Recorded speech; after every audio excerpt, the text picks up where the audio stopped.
Members can take their seats as quickly and as quietly as possible. I call the Prime Minister. Thanks, Mr Speaker. I inform the House the Minister for Health and Aged Care will be absent from question time today, and the Minister for Infrastructure, Transport, Regional Development and Local Government will answer questions on his behalf. I shall move to questions without notice. Are there any questions? I give the call to the Honourable the Leader of the Opposition. Thank you very much, Mr Speaker. My question is to the Prime Minister. The Coalition announced in June our plan to stop young children from gaining access to harmful social media content. The Prime Minister has been incapable of taking action on this important issue for months. Yesterday, Premier Malinauskas said he'd had enough of waiting for the Prime Minister to make a decision.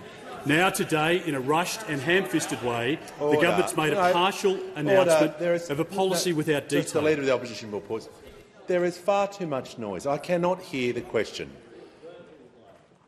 The Leader of the Opposition will give me the courtesy of beginning his question again. Thank you, Mr Speaker. My question is to the Prime Minister. The Coalition announced in June our plan to stop young children from gaining access to harmful social media content. The Prime Minister has been incapable of taking action on this important issue for months. Yesterday, Premier Malinauskas said he'd had enough of waiting for the Prime Minister to make a decision.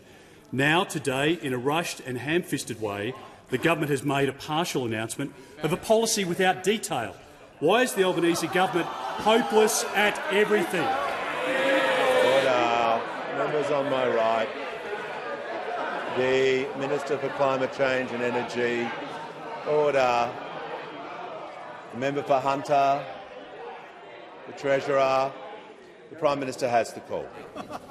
Mr Speaker, in the question the Leader of the Opposition has just asked, he lied about Peter Malinauskas. He did not say that. He did not say that. Just going to get order. I'm just going to get the Prime Minister to withdraw that part of his answer. The alleged quote from Peter Malinauskas, Order. the Premier, Order. the Premier of South Australia. We're just going to get the Prime Minister to withdraw. I'll withdraw. Yeah. The alleged quote in the question, so thought through in the question from the Premier of South Australia, Peter Malinauskas, was just not true. I've been working with the Premiers and Chief Ministers. The Premier... Order. The Leader of the Opposition has asked his question. No, the Leader of the Opposition has asked his question. Order. There is far too much noise. We're not starting the day with that level of interjections from the Leader of the Opposition down. We are going to handle this matter with respect. Has the Prime Minister concluded his answer? The Prime Minister will be heard in silence for the remainder of the answer. Thanks, Mr Speaker. The Leader of the Opposition's angry rant rather than question about a new minimum age for access to social media that my government has announced that we will introduce legislation by the end of the year, that we have in our May budget funded the trial of age verification technology to make sure that we actually get this right. You need to trial the technology. This is something that has been a scourge of young people in particular throughout the Western world. It is something that governments are grappling with throughout the Western world, because we know that too often social media isn't social at all. This is about giving children a childhood and giving parents peace of mind. And I want young Australians to grow up playing outside with their friends, off their phones, and onto the footy fields and the netball courts. That's what I want, and that's what parents want as well. And I find it extraordinary that those opposite come in here on an issue like this and seek to yell and rant angrily, but that characterises everything they're about. And when it comes to detail, from an opposition that want nuclear reactors around Australia with no costings, no plan for how they actually would occur, just saying that they will be— Order.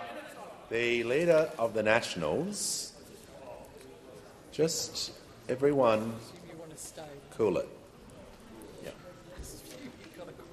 Prime Minister, in continuation. Thanks, Mr Speaker. Setting a new national minimum age for social media will support parents and teachers. We all know that technology moves fast and some will try to find their ways around these laws, which is why we need to get it right. None of that is an excuse for inaction. That's why my government will introduce legislation into this parliament this year. Concluded. Call to the honourable member for Macarthur. Thank you, Mr Speaker. My question is to the Minister for Communications. Parents in my community are telling me they are worried about the harms children are experiencing online. How will the Albanese Labor government's proposed minimum age for social media help protect young people and support parents?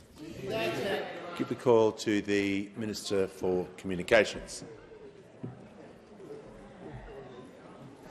Thank you, Mr Speaker, and I particularly acknowledge the member for Macarthur as someone who has been involved in children's health his whole life, because the safety and mental health of our children is paramount. And we know that interacting online can be a great way for children to connect, to learn about their world and develop skills for the future.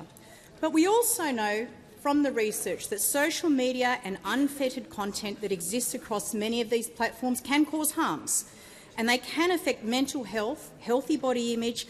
There can be unsolicited contact from strangers, some at the most extreme and concerning for all of us.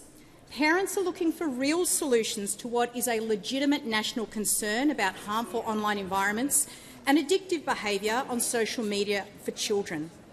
So, Mr Speaker, the Commonwealth is providing national leadership to ensure children are better protected from online harms and that parents are supported. And our government will introduce legislation this year to enforce a minimum age for access to social media and other relevant digital platforms. Now, as the Prime Minister said, we know that technology moves fast, but we have to do all that we can to protect children in this area.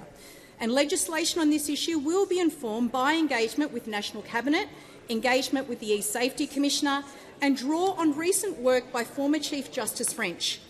And this builds on the Albanese government's age assurance trial testing technologies and implementation approaches that will inform our policy design. It's an important step towards ensuring that all Australian children can use the internet in an age-appropriate way that supports them, supports their learning and their positive development. Now, Mr Speaker, in my home state of New South Wales, mobile phones have been banned in schools. And the feedback from teachers has been very positive. Children are playing more, you can hear more noise and chatter in the playground because they're not spending that time absorbed on their phones. The government has been prepared to do our share, and we have, in our first term, done more to act on the social, economic and harms to democracy than any other government in the last 10 years.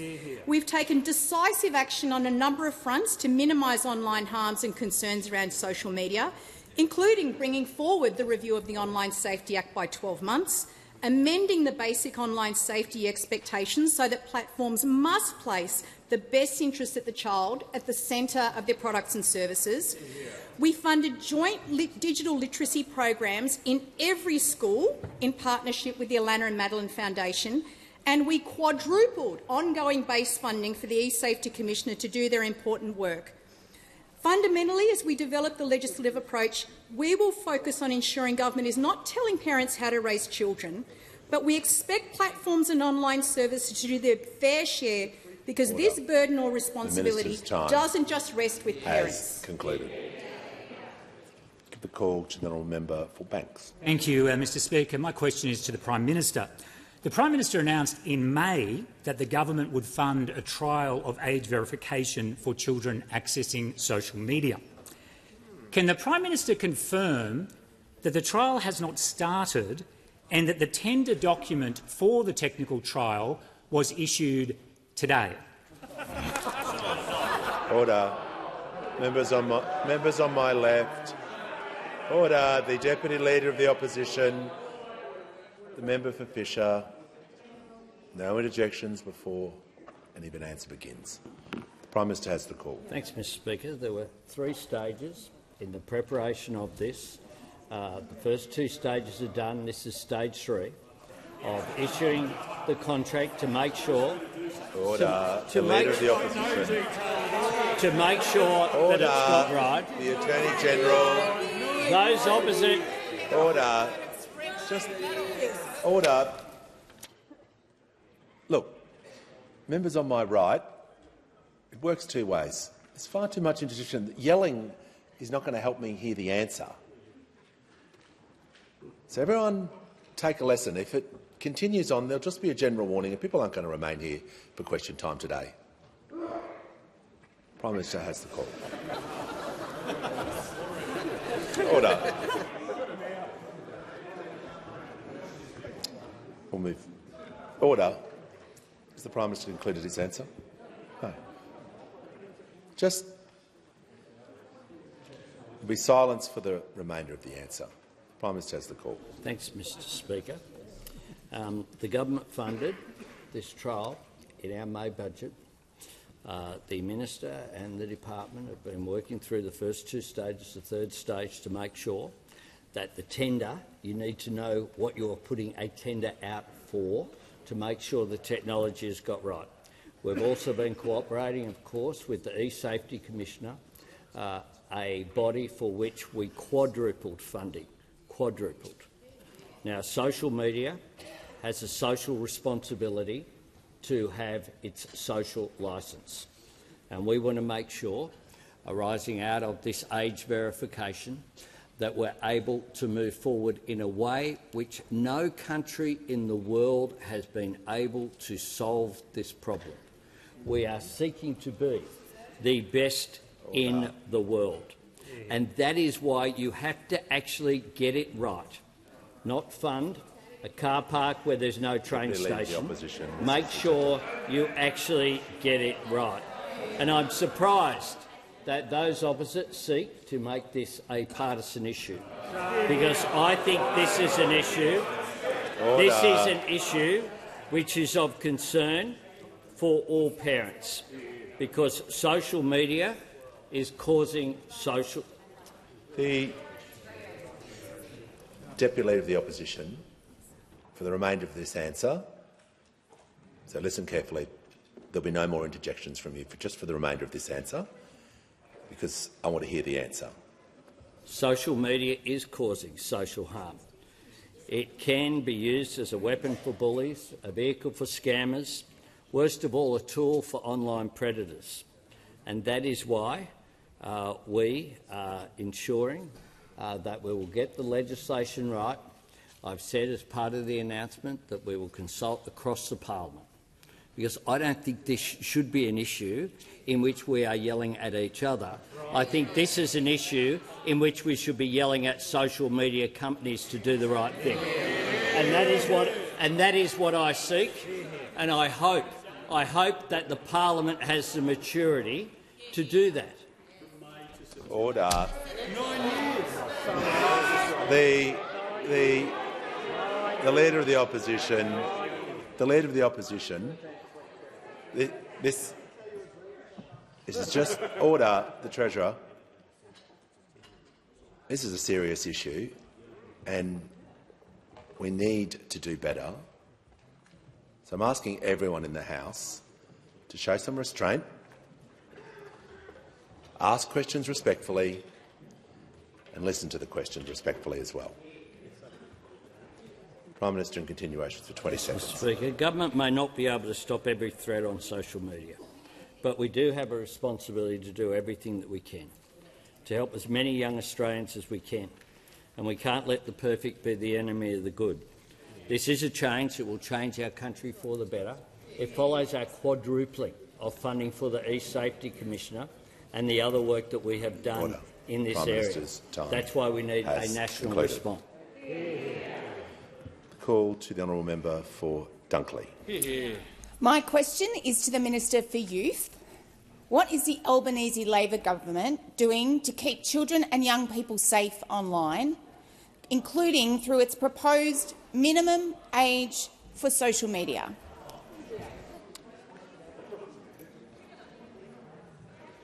The member for Lindsay will leave the chamber under 94A. Continually interjecting like that and before the minister is highly disorderly. The Minister for Early Childhood Education and the Minister for Youth has the call. Thank you, Mr Speaker, and I thank the wonderful member for Dunkley for her question. Mr Speaker, the safety and security of Australians is a priority for this government, as it should be, and that includes the safety and security of young people and children online. We know that social media can be used for good. There's no question about that. Now, as the Minister for Youth, I've heard from young people through our youth consultations and through our youth engagement program. In our survey of 4,600 young people, mental health featured second as their greatest concern. And young people tell me that while they value social media for the connectivity it affords them, they are also highly, highly attuned to the negative impacts it has on their mental health, on their social and physical well-being. Social media is associated with poor mental health, with eating disorders, with depression, with anxiety, with self-harm, with cyberbullying, with poor sleep quality, among a plethora of other things. That social media is harmful to children and young people is not contentious. I think we can all agree on that. Young people know it, parents know it, teachers know it, youth workers know it, researchers know it, and we know it. We know it. And that's why we're doing something about it. This is a topic that is discussed at barbecues, it's discussed in the schoolyard, and it is discussed among young people themselves. The Albanese Labor government is going to introduce a minimum age for access to social media and gaming platforms. And we know we need to get this right. We need to bring children, we need to bring young people and parents along with us on this journey. But there is work already underway.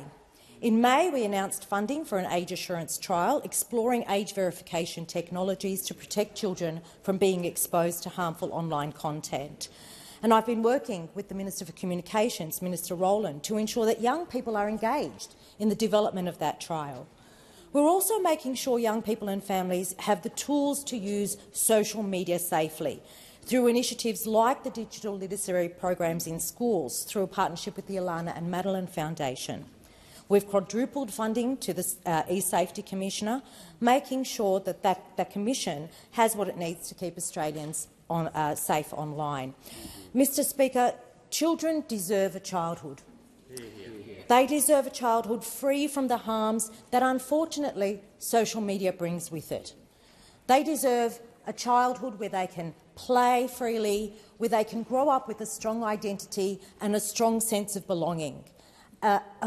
A childhood free from bullying, free from anxiety and free from depression. We want to ensure that children in Australia get that childhood.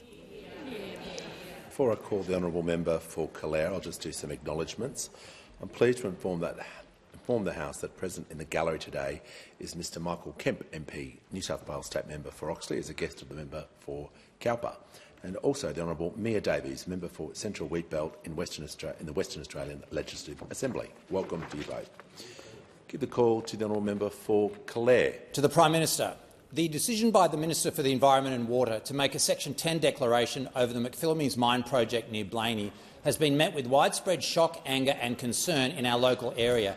These concerns include a lack of transparency, lost jobs, the timing of the decision with state and federal environmental approvals already given, the contrary opinion of Orange Local Aboriginal Land Council and the impossibility of moving the dam within existing mine boundaries.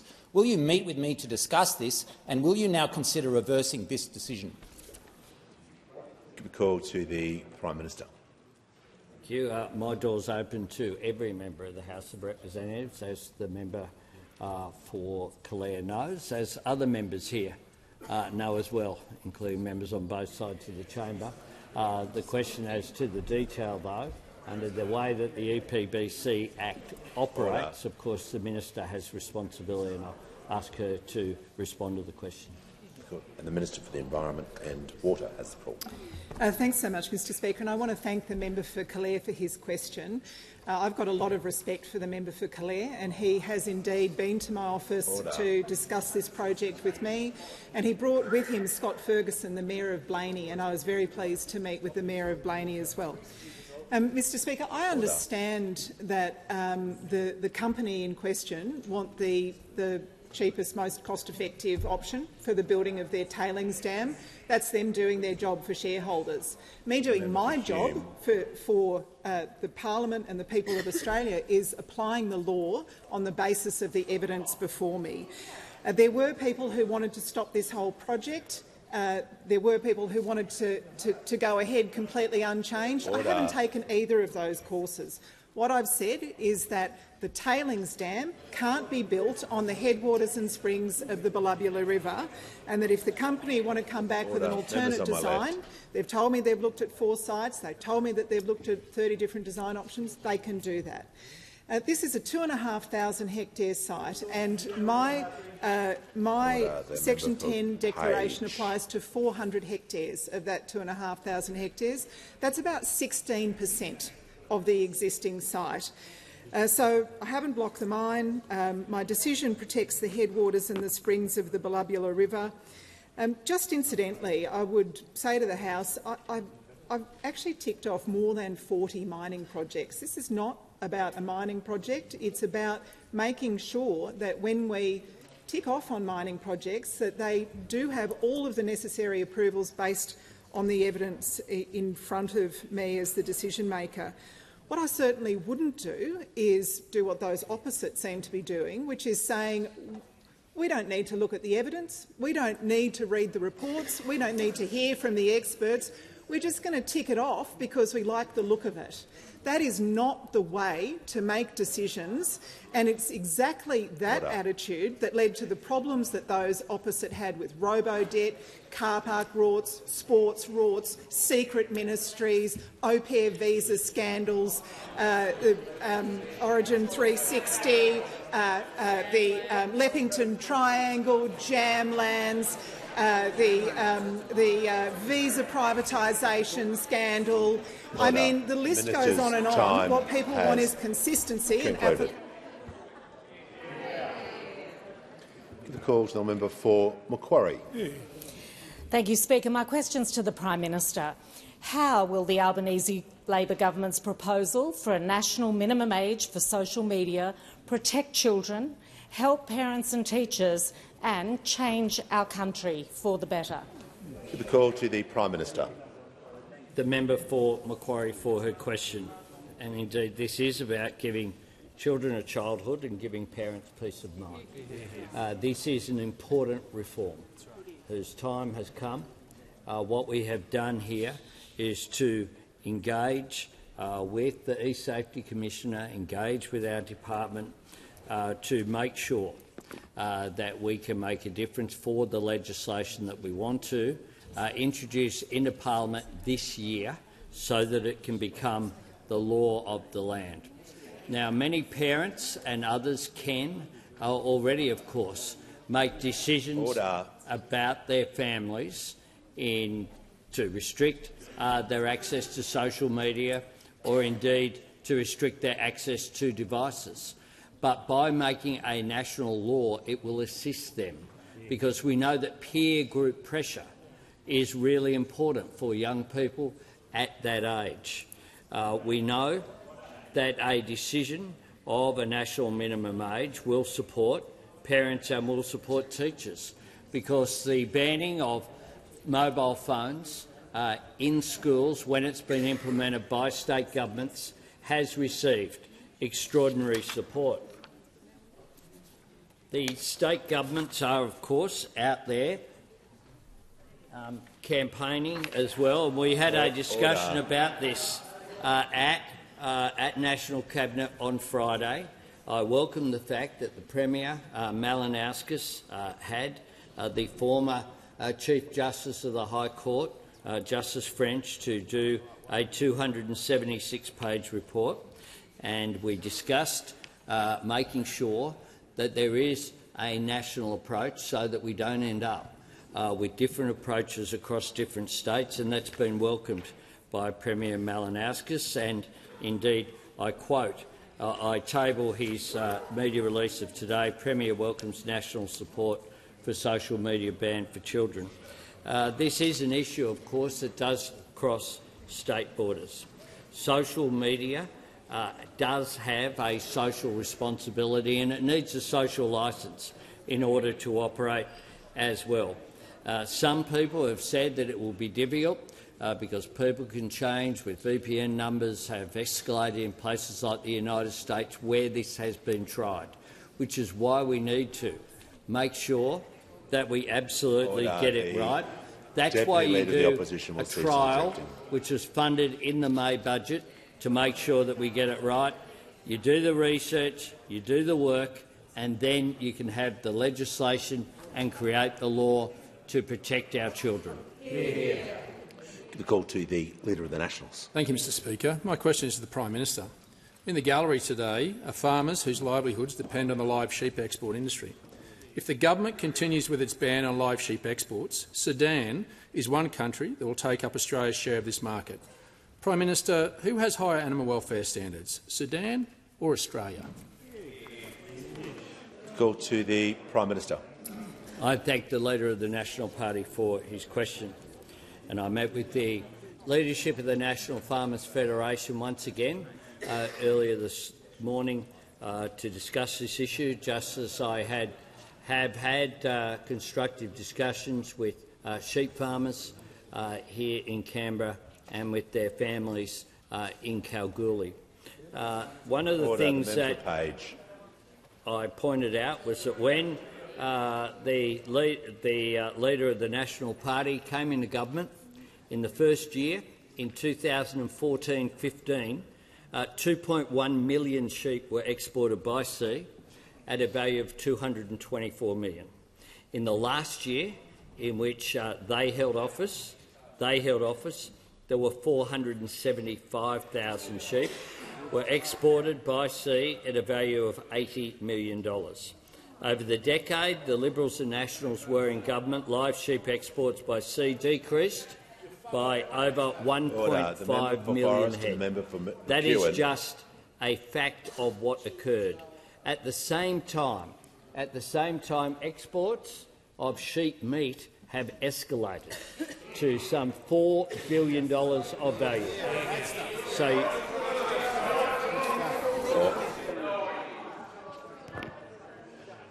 order. The member for Hume. I'll take a point of order from the Leader of the Nationals.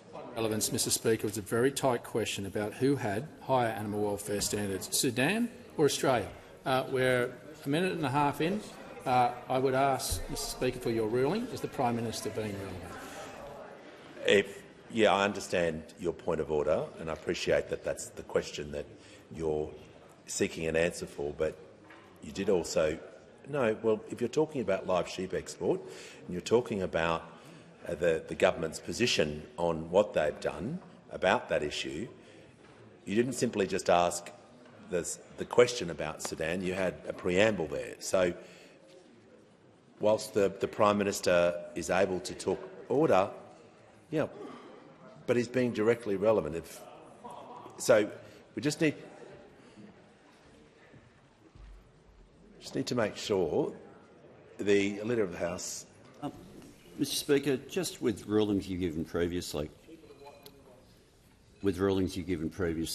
with respect to when you're actually making a ruling, respect completely members will come to the dispatch box and raise a point of order, but the constant arguing back from the Leader of the Nationals on something as simple as the relevance rule, where everybody in the room knows this ruling has been given before, it's just absurd. Disrespectful to the chair. Well, what I try and do is when people are on their feet and raising a point of order, I show them respect by listening carefully to what they say. I simply ask that the same be shown to me. Prime Minister in continuation. Thanks, Mr Speaker. Australia's lamb and mutton exports were worth $4.5 billion in 2022-23. They're escalating in places like the UK. We have, hopefully, we'll have an announcement soon about an agreement with the UAE, whereas live sheep exports by sea were less than $77 million in that first year. Less than 0.1% of Australia's estimated agricultural production in that year. We're giving certainty to sheep producers and the supply chain by legislating the phase-out and investing. Sorry? Order. I'm just going to ask everyone to remain silent for the remainder of this answer. The Prime Minister has the call. We're giving certainty to sheep producers and the supply chain by legislating the phase-out. We're investing $107 million to support an orderly and well-planned transition away from what is an already declining trade. That is how you provide support for people. Those opposite know that this trade will not resume. They know that it's been passed by the House of Representatives and the Senate, and they are playing politics rather than delivering.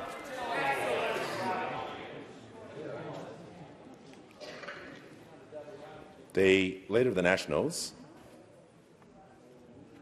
has submitted the MPI today. He may have forgotten about it, but I haven't. So, I assume he wants to debate the topic that he raised, which is making noise about. So he can do that after question time.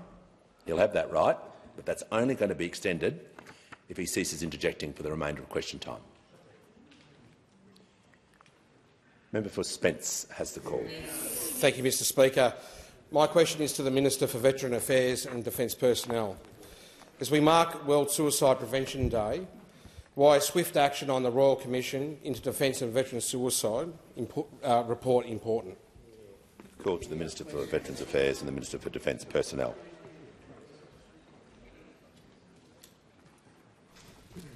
Thank you, Speaker, and I thank the member for Spence for his very important question, and I recognise his advocacy for the veterans in his community and acknowledge his service in our Australian Defence Force. This morning I joined Lifeline and my colleagues, the member for Cooper and Senator Stewart, at the Out of the Shadows walk to remember those lost to suicide and reflect on the work ahead. Veteran suicide is a national tragedy. That's why we supported the establishment of the Royal Commission into Defence and Veteran Suicide. The Australian Institute of Health and Welfare has confirmed some 1,677 known cases of suicide amongst serving and ex-serving personnel between 1997 and 2021. Some 3 years and thousands of submissions later, the Royal Commission has handed down their final report. It's the culmination of the most significant inquiry conducted into suicide and suicidality in our defence and veteran communities. The Royal Commission and all of us have heard the harrowing stories of serving members, former serving members and the family members of those who have taken their own lives.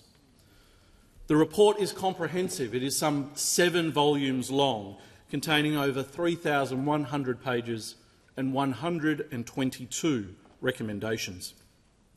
We're already putting the work in to properly understand and consider the recommendations and the detail behind them. It is incumbent on all of us, government, defence, the ADF, the Department of Veterans Affairs, to take the action necessary to identify and combat the drivers of suicide and suicidality in our defence and veteran community. We moved swiftly when we received the Royal Commission's interim report, taking action on all 13 of its recommendations. We recognise the urgency of the recommendations in this final report and will move swiftly to develop the government's response.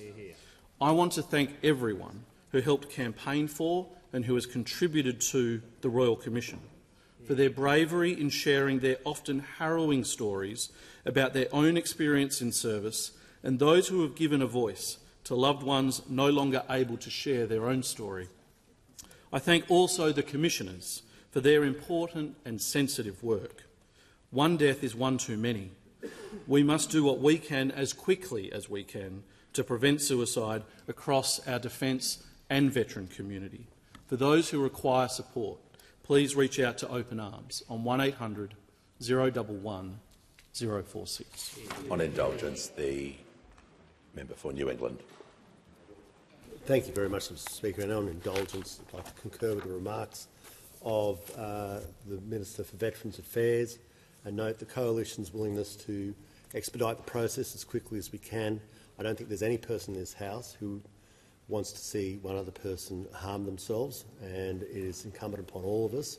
We all wear the responsibility of where this has come to, and we all wear the responsibility of finding as best we can some resolve, but not for 1 second holding up a panacea that what we will do will fix everything up, but we will do our utmost.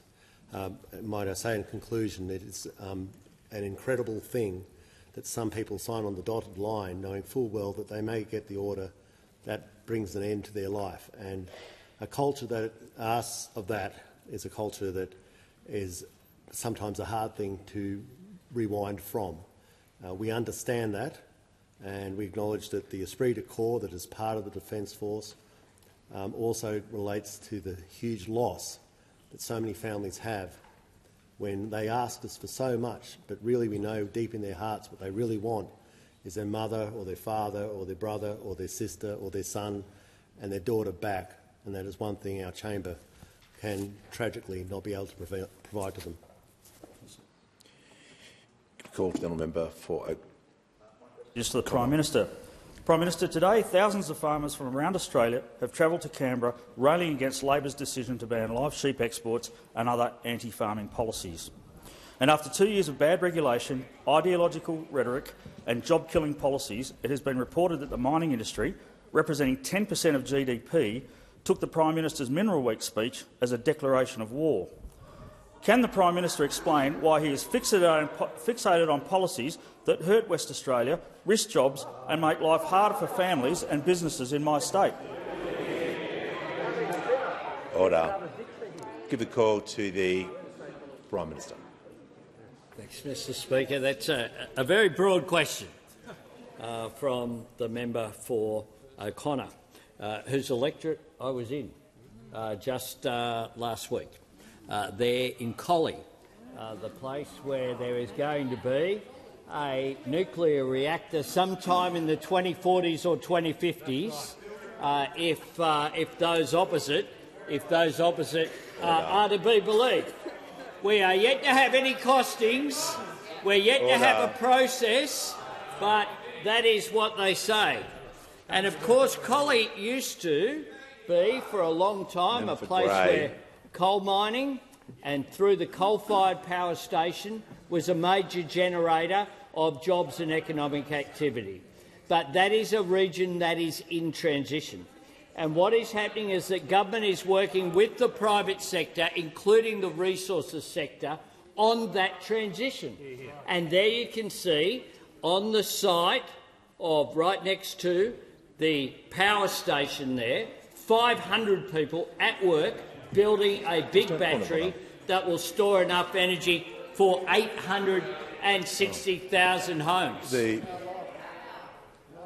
Look, Prime Minister will pause. It's going to be very tough for you to take a point of order on relevance, so I'm giving you some— No, let me finish. Before I call them, you'll get the call if you choose to take it, but if you ask a broad question with all the topics in that question, and the Prime Minister is talking about energy, mining, directly about Western Australia, which you asked about, it'll have to be a different point of order relevance. So you'll get the call. Member for O'Connor. Well, it is a point of order on relevance. The question was about live sheep exports and the mining industry, not about energy.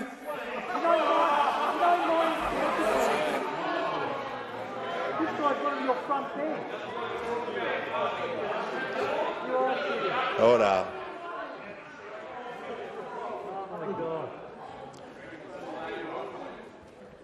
I'll ensure that the Prime Minister remains directly relevant, which he is doing at the moment.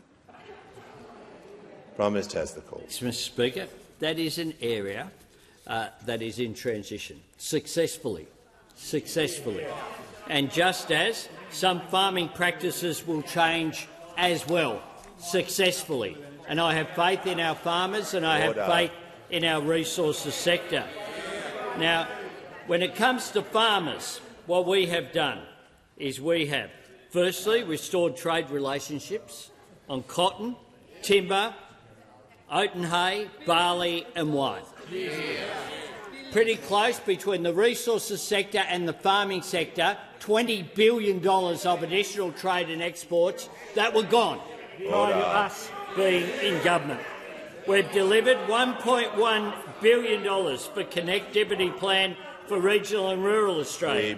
Australia's red meat exporters are hitting record highs, with emerging markets accounting for unprecedented demand for locally processed beef and lamb.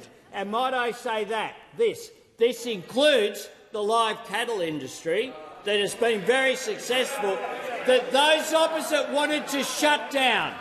Those opposite called for the border to Indonesia to be shut down. That is what they called for. We've rescued biosecurity by pumping in $1 billion to protect industry from pests and disease while improving traceability. We are working to support our agriculture sector and our resources sector. Order.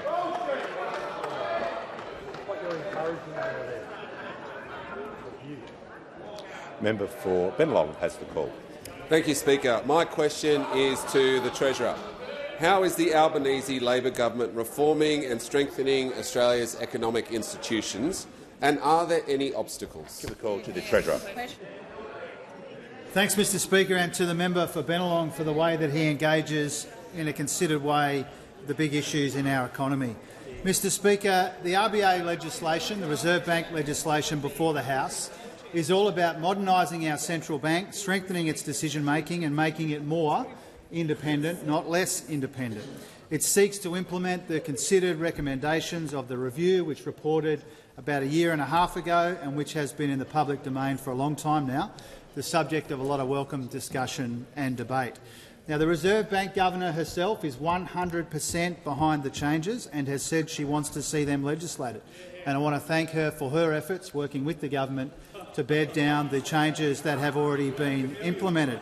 Now, Mr Speaker, as those opposites interject, I want to read to them a quote from a big supporter of the changes to the Reserve Bank, and I quote, "The recommendations of the review will clarify the Reserve Bank's monetary policy role, strengthen its governance arrangements, improve the transparency of its decision-making and deepen its economic expertise. It is essential the implementation of the review be as bipartisan as possible." Mr Speaker, that's what the Shadow Treasurer said about the recommendations of the review, and now he says he's going to vote against it. Now, I have tried to work with the Shadow Treasurer to implement the changes in a bipartisan way. The Treasurer will pause. The member for Hume just yelling non-stop, just continuously, all throughout question time. You're not helping. You're showing disrespect, so you leave the chamber under 94A.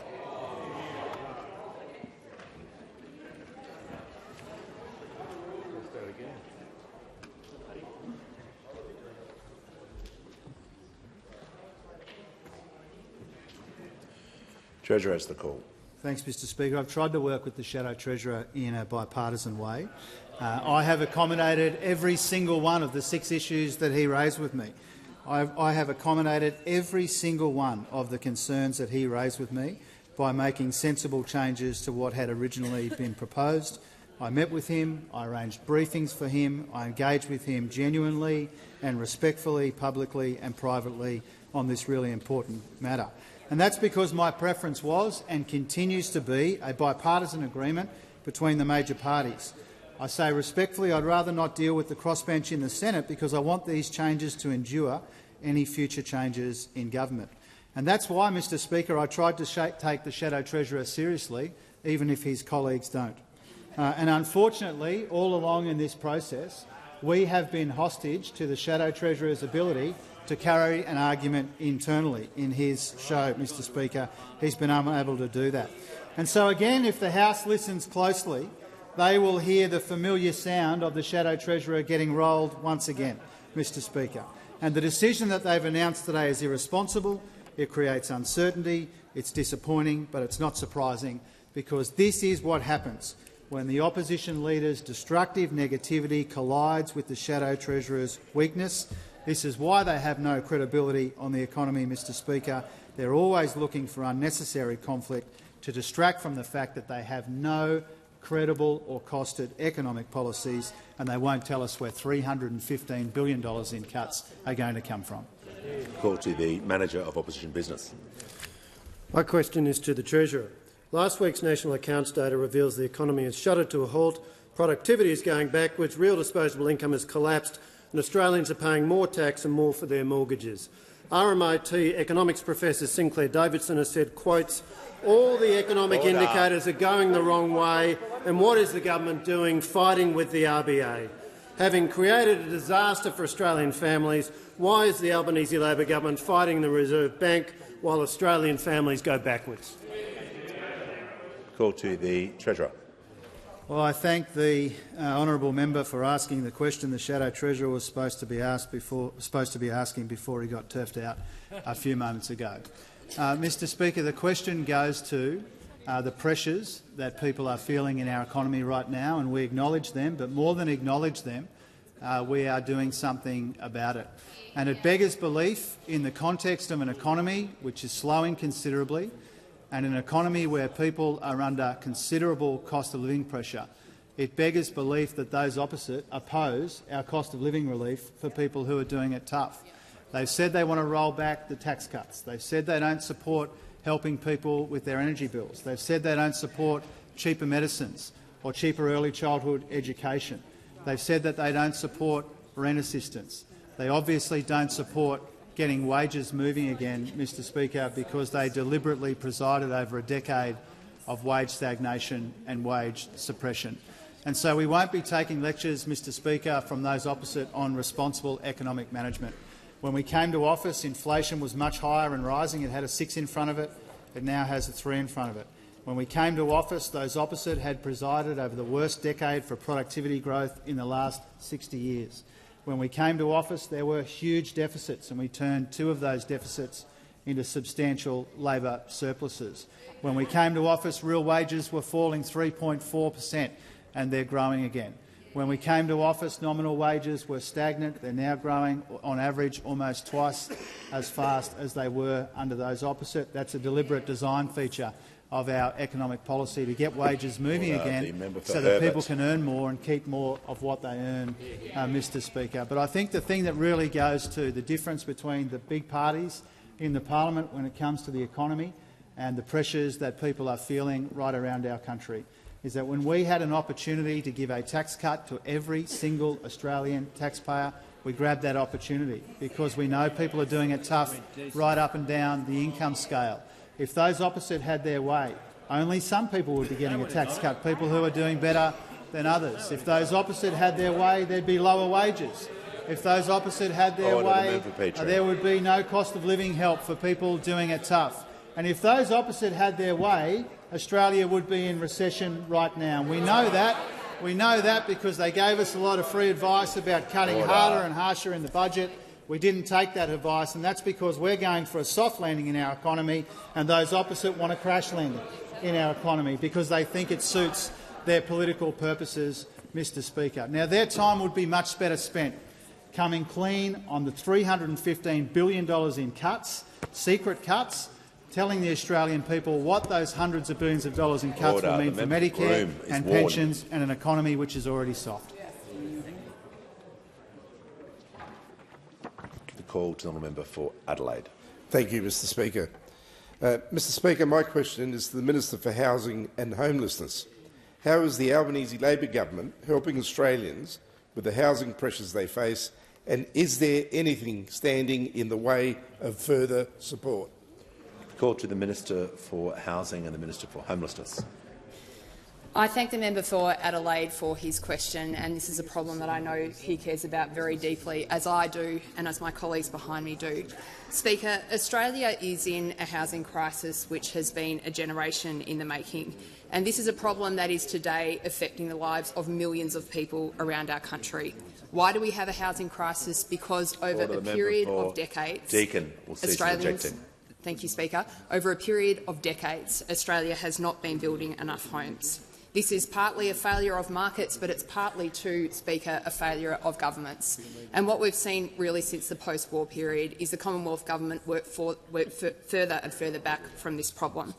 Speaker, if I can just give you an example, in the preceding decade before Labor came to office, we saw the Abbott, Turnbull, Morrison governments. For the majority of that period of coalition government, there was no Commonwealth Housing Minister. There was no person in the Australian government responsible for this problem. Now, Speaker, unsurprisingly, this has changed under our government. Today, our country is led by a Prime Minister whose entire life trajectory was changed by his access to affordable housing in his childhood. And we have a $32 billion plan which is targeted at helping Australians manage these issues. Speaker, part of that plan is to build, build, build. We want to build 1.2 million homes, working with the states over a 5-year period. Speaker, we've got to do more to help renters in our country, and that's why you've seen our government make 2 very large increases. Member for Fadden will cease interjecting. Speaker, that's why you've seen our government make increases to Commonwealth rent assistance and work with the states to improve renters' rights. And that's why, Speaker, we are making such an effort to help more Australians get into home ownership. Now, Speaker, I'm asked about whether there are any challenges to progress, and unsurprisingly, there are really serious challenges to progress, Speaker. We don't just have a broken housing market in this country, we have broken housing politics. What we have seen in the time that our government has been in power, in our successive attempts to make legislative change to address this crisis, that the Greens on the crossbench and the Liberals that sit opposite me have teamed up in this incredibly dysfunctional alliance to try to stop us addressing this important issue for Australians. Now, Speaker, we have 2 bills that are sitting in the Senate at the moment, blocked by these 2 political parties, which will help us resolve this crisis for Australians. One of them will help us build more rentals. Why would anyone in this country be opposed to the building of more rentals? One of the pieces of the bill will help us encourage more low and middle income Australians into home ownership. This is a bill being opposed by political parties in this parliament. Now, Speaker, I'd say to those who are gathered in the chamber here, all of our constituents are affected by this problem. We need to come into this parliament and do our jobs, and that means coming into the parliament and working with our government to help Australians address this significant problem in their lives. Before I call the member for Clark, I'm pleased to inform the House that present in the gallery today are recipients of the School Plus 2024 Commonwealth Bank Teaching Awards, awarded in recognition of great teaching and leadership in schools across Australia. On behalf of all members, I congratulate you and wish you a warm welcome.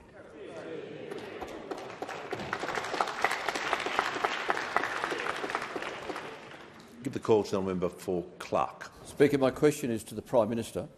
Prime Minister, in defending the census debacle, the Deputy PM said, "We've seen how divisive debates have played out across our country, and the last thing we want to do is inflict that debate on a sector of our community right now." So, Prime Minister, if your government is so concerned about divisive debates, will you enact comprehensive vilification protections and appoint an LGBTIQA+ Human Rights Commissioner and an Equality Minister?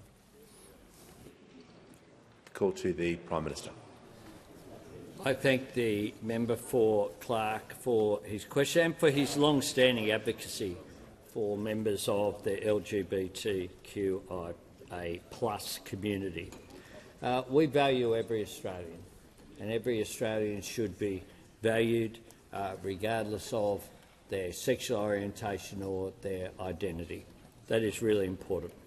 In the development of the 2026 census, the ABS came to the government with potential changes it planned to trial, including changes it had not itself recommended for the census. We paused the process to make sure that we get it right, so that there weren't the sort of implications that were contained in the question by the member for Clark. The truth is that for many people, if they're marginalised in parts of Australian society, we don't want to add to that and to add to the pressure which is there. We engaged with the community and additional discussions with the ABS to make sure that we got the direction right, and I believe that we have, and that we can move forward in a way that doesn't have the unintended consequences that the Deputy Prime Minister was precisely talking about. I would say it's the responsibility of everyone in this parliament to engage in debate respectfully and not to inflame community tensions. Sadly, there are examples of us failing, of that test being failed. The government will be introducing legislation this week to create new criminal offences and strengthen protections against hate crimes. These offences will protect the community, including the LGBT community and other targeted groups, from the threat of force or violence and from those who would urge violence against them, which we know is only too real. Our government does support the work of the Australian Human Rights Commission. We already have in place a commission which works to ensure that human rights of all Australians, including those from the LGBTIQ plus community, are protected. And that is really important, and my government will continue to be committed to that and continue to work with the community towards that objective. The call to the honourable member for Swan. Thank you, Mr Speaker. My question is to the Minister for Climate Change and Energy. How is the Albanese Labor government lowering energy bills by delivering cost of living relief, as well as delivering renewable energy backed up by batteries? What energy policies has the government rejected?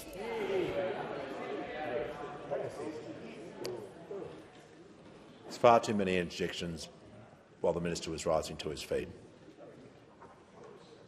The Minister for Climate Change and Energy has the call. Well, thanks very much, Mr Speaker. I thank my honourable friend, the fantastic member for Swan, for her question. And, Mr Speaker, as the member knows, this government is providing energy bill relief in a couple of ways. There's direct relief that was in the last budget, Mr Speaker, which is already flowing to Australian households, anybody who has an energy bill. But, of course, Mr Speaker, that comes at a cost of around $5 billion, which was included in the $315 billion of spending that the Finance Minister said she was against yesterday, Mr Speaker. So that gives us a pretty good idea about what the opposition thinks about direct relief for Australian households. But in addition, we have a plan to see, Mr Speaker, the cheapest form of energy, renewables, backed up by transmission, backed up by gas peaking for reliability and backed up by batteries. And last week, Mr Speaker, when I was in Gippsland, I was able to announce a big step forward for batteries in Australia, Mr Speaker, when I announced the support through the Capacity Investment Scheme of 6 big batteries across South Australia and Victoria, including in the Gippsland, which will support 4 hours of storage for 1 million homes, 1 million houses across Victoria and South Australia, Mr Speaker. And members on my left. And of course, we were also in Perth, where we could announce the Western Australian Capacity Investment Scheme has been massively oversubscribed, which shows a strong pipeline of batteries in Western Australia, which builds on what's already happening. And the Prime Minister and I saw this firsthand when we spent Father's Day together down in Collie, Mr Speaker, seeing the progress that's already made. 2 big batteries under construction, one of which is enough for 20% of the energy needs of south-west Western Australia, Mr Speaker. Just one battery, Mr Speaker. But this is what's happening today, and these batteries, the ones that are supported under the Capacity Investment Scheme, will be open by 2027, and the 2 Collie batteries will be open by 2025, not 2035, not 2050, 2025. Now, there are alternative plans for Collie, which the Prime Minister and I also heard about. The first Prime Minister to visit Collie in 40 years, and the only candidate for Prime Minister in the upcoming election to visit Collie this term, Mr Speaker. But we heard about the opposition's alternative plan as well. Now, we don't know when that will happen. The member for Fairfax said, oh, that'll be one of the early ones. And the Western Australian Senator Cash said that'll be one of the late ones, around 2050, so no details from the opposition. But we also know the opposition has said they won't use any more water than the existing coal-fired power stations will already use, which means they'll only get about 1.5 gigawatts from anything in Collie, which shows that even their plans to get just 4% of energy needs from nuclear will be underdone. This is what you get when you get a scheme thought up on the run with no details, compared with the detailed plans of the Albanese government, backed by the experts, for renewables, supported by batteries, supported by gas and supported by transmission, which delivers the lower... the member for Fairfax should be more mindful and more demure, Mr Speaker.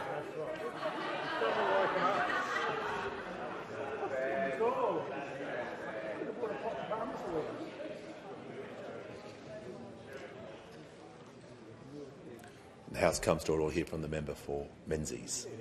Thank you, Speaker. My question is to the Treasurer. Last week's national accounts data shows that under Labor, real disposable income has fallen by 8.7% on a per capita basis. Independent economist Warren Hogan said, quote, "We are going backwards in terms of our living standards."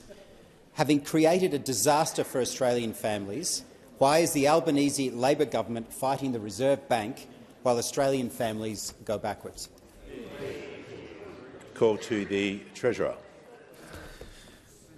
Well, Mr Speaker, they got a lot of nerve asking about incomes, having opposed all of our efforts to get incomes moving again in this country after they presided over a decade of deliberate wage stagnation and wage suppression.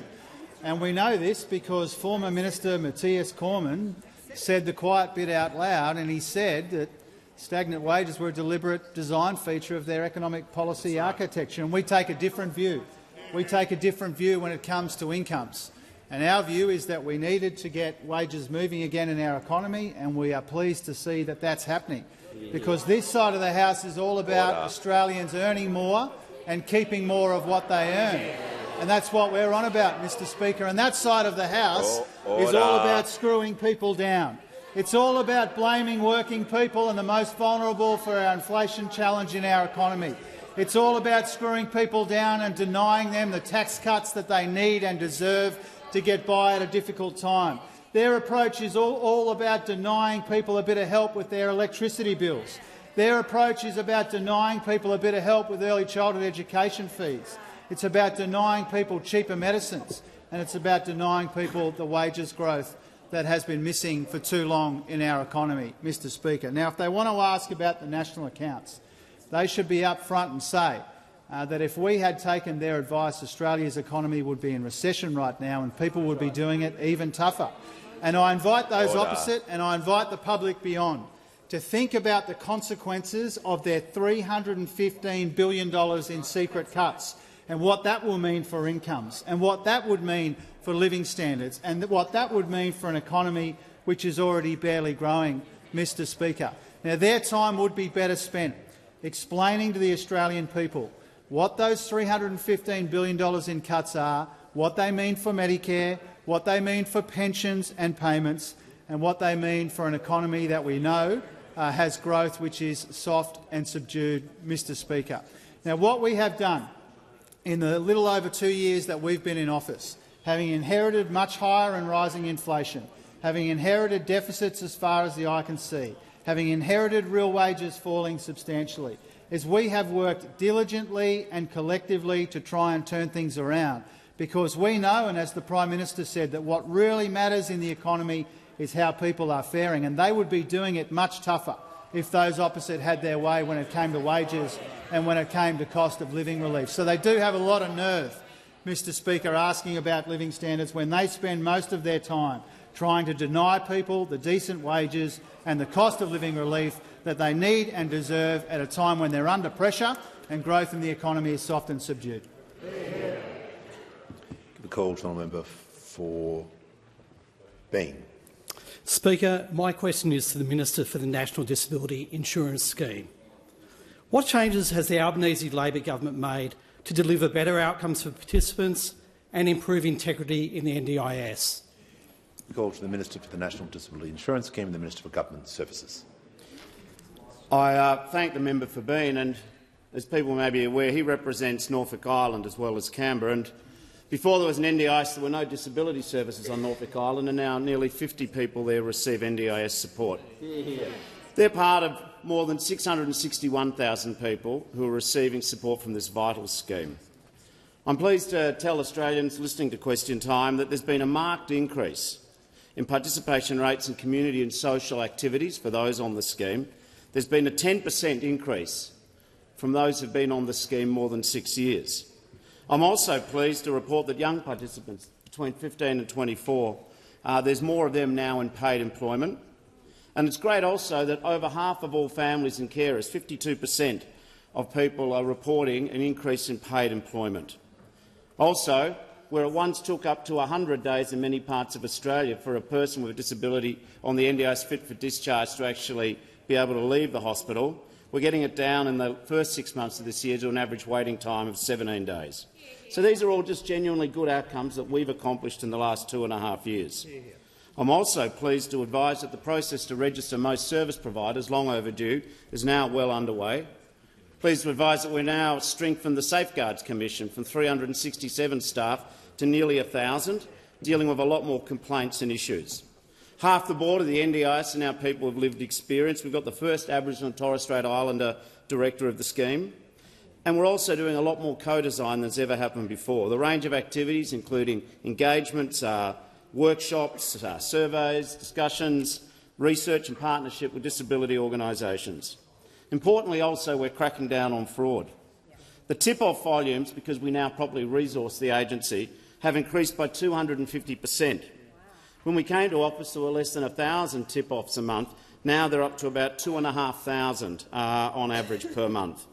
$779 million of NDIS funding is being investigated, and over 11,000 NDIS participants who have been potentially impacted by fraud and non-compliance cases are now getting the justice they deserve. I'm able to say that at the end of June this year, there are 100 active operations across the agency, the Commission and Services Australia, 531 investigations underway. A lot's being done, and a lot is being done to straighten up the scheme. And I'm also pleased that we secured parliamentary support for the legislation. And I want to finish on a little note from Mr Robert Chataway and the electorate of Right. He says, I commend the government on what we're doing to reduce rorting and poorly targeting spending to make the scheme more sustainable. My wife and I care for an intellectually disabled young man. He received support from the NDIS, which is very helpful, but we've seen the misuse of funds and the potential for significant fraud. And he concludes on this. I'm a former long-term supporter and member of the Australian Greens, and I'm incredibly disappointed at their opportunistic conduct with NDIS reform. Order. Order. Order. Members on my left. And the House comes to order. Leave from the member for Griffith. Thanks, Speaker. To the Prime Minister, over the next decade, property investors like the Prime Minister will benefit from $176 billion in tax handouts in the form of negative gearing and the capital gains tax discount. Published polling shows a large majority of the country supports the Greens' push to scrap negative gearing.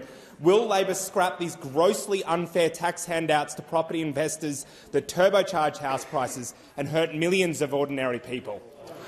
Just before the Prime Minister answers the question, the first part of the question was inappropriate. It's not appropriate to mention someone's personal circumstances. Prime Minister has the call. Speaker, I bet he doesn't mention in their party room. I bet he doesn't do that, Mr Speaker. Exactly. Or maybe just the person next to him. Doesn't have to go to the party room, Mr Speaker. Order. But I bet also he doesn't talk about the housing problem when he's addressing a rally in Brisbane to defend corrupt conduct in the CFMEU. I bet he doesn't do that, Mr Speaker. Order. Order. The Minister for Defence Industry. The Leader of the Australian Greens on a point of order. Yes, on a point of order, Mr Speaker. If the first part of the member's question was ruled inappropriate, then surely that comment ought to be ruled inappropriate. And secondly, it is not relevant to the question. Order. Order. We'll deal with it. Order. We'll deal with this matter. The Leader of the House on the point of order. Mr Speaker, you didn't ask for the imputation of motives to be withdrawn in that question, and given that it wasn't withdrawn, it should be completely reasonable for the Prime Minister to point out the conflicts of interest the poor motives for somebody who has stood up and railed against action the government's taken against organised crime. And if he's willing to stand up and make those sorts of statements and then wants to throw motives around here, you can't play with a glass jaw. You throw that around, it comes back at you. Order. Order. Members on my left. Order. Members on my left are going to cease interjecting, including the member for Gippsland. Order. The member for Griffith on the point of order. Surely that's a reflection on a member and they should be forced to withdraw. Surely.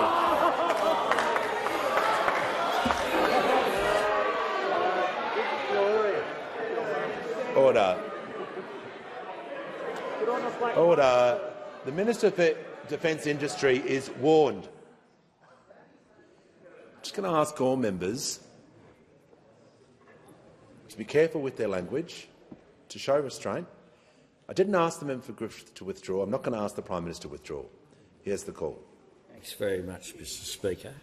It is a fact that the member for Griffith attended a rally in which there were, if you want to talk about offence, referring to members of this parliament as Nazis, and the member for Griffith standing in front of those signs, there is precedent for that sort of thing. And the member for Warringah was rightly condemned then at the time for standing outside this chamber, inside, with those sorts of signs and that sort of behaviour. And you are rightly condemned too. You are rightly condemned too. And I will say this. I will say this to the member for Griffith. Renee Coffey won't be found anywhere near one of those demos because she is concerned about it. And I'll say this as well, that Renee Coffey would vote for more houses in this House and in the Senate. She would vote for the build-to-rent scheme that the member for Griffith has voted against. She wouldn't have held up the Housing Australia Future Fund. Renee Coffey would have voted for it straight away, not held it up. And indeed, as well, Renee Coffey would support the policy and vote for the same policy that we have, that those opposite from time to time have said they have, and that's in the Greens party platform of a shared equity scheme. Renee Coffey won't be shy about that when she occupies this chamber after the next election, because the member for Griffith says he cares about housing but never takes an opportunity to actually vote for it.